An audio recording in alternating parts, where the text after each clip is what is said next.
Very good morning. చదువుకోండి రా బాబు, చదువుకోండి, నా మాటనండి. ఇంత మంచి టైం దొరకదు మీకు.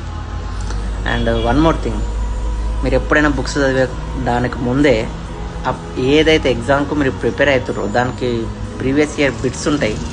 అంటే లాస్ట్ ఒక 10 years, యూపీఎస్సీ అయితే 10-15 years, గ్రూప్ 1 లాంటివి కూడా, స్టేట్ టీఎస్పీఎస్సీ, ఏపీపీఎస్సీ 2 గ్రూప్ 1లు, నెక్స్ట్ యూపీఎస్సీ పీవైక్యూ బిట్లు కూడా స్టేట్ గ్రూప్ 1కి ఉపయోగపడతాయి. ఓకే, సేమ్ ఆ ప్యాటర్న్ వెళ్ళినాయి 3 question paper last time. Group 4 అయితే గ్రూప్ 4, 3 అయితే 3, 2 అయితే 2, ఏదైతే అది. మీకు ఏంటంటే థీమ్స్ ఆఫ్ ది సిలబస్ తెలవాలి. థీమ్స్ ఆఫ్ ది సిలబస్ అంటే క్వశ్చన్స్ అడ్వాన్స్డ్ ఉంటుండొచ్చు వచ్చే పేపర్లలో, కానీ సేమ్ టాపిక్ నుంచి రావడానికి అవకాశం ఎక్కువ ఉంటుంది. So parliament topic, climate change, వీటిలో ఖచ్చితంగా క్వశ్చన్స్ వస్తాయని మీకు తెలుసు. కాకపోతే సింపుల్ వస్తే మీరు చేస్తారు, అడ్వాన్స్డ్ వస్తే మీరు చేయరు. సో అదనమాట. పీవైక్యూలు చేసినాకనే బుక్స్కి వెళ్ళండి. చదువుకోవడానికి మంచి టైం ఉంటే మాత్రం మంచిగా చదువుకోండి.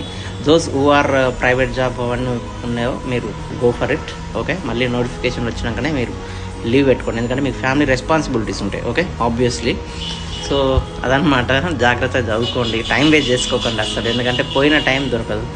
ఎడ్యుకేషన్ మీద మీరు పెట్టిన శ్రద్ధ ఎప్పుడు కూడా వేస్ట్ కాదు. Okay, I wish you very all the best.